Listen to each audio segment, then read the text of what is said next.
আমাদের আসিয়া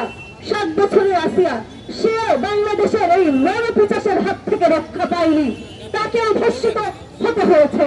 এবং সে ঢাকা মেডিকেলে তার জীবন নিয়ে এখন আশঙ্কাজনক অবস্থাতে আছে। আমি একটা কথাই বলবো,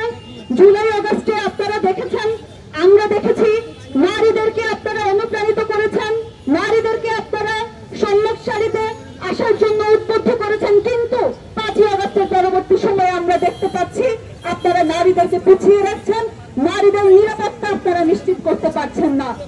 বাংলাদেশ নামক যে রাষ্ট্রে আমরা বসবাস করি, এই রাষ্ট্রকে একটা অথর্ব রাষ্ট্রে পরিণত করেছে এদেশের আইন প্রশাসন, আইন শৃঙ্খলা বাহিনী, এদেশের স্বরাষ্ট্র উপদেষ্টা। আমরা জানি ইসলামিক বিধানে আছে, ইসলামিক আইনে আছে, যদি কোন নারী কিংবা কোন শিশু সম্মুখে পাথর নিক্ষেপ করে হত্যা করতে হবে। আমরা জানি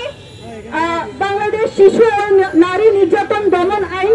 2000 সালে যেটা প্রণীত হয়েছে, সেখানে ধারা 9 উল্লেখ করা হয়েছে, যদি কোন নারী কিংবা শিশু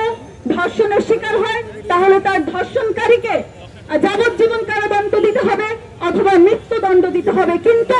এই রাষ্ট্রের কাছে আমার প্রশ্ন, এই স্বরাষ্ট্র উপদেষ্টার কাছে আমার প্রশ্ন, রাষ্ট্রের আইন শৃঙ্খলা বাহিনী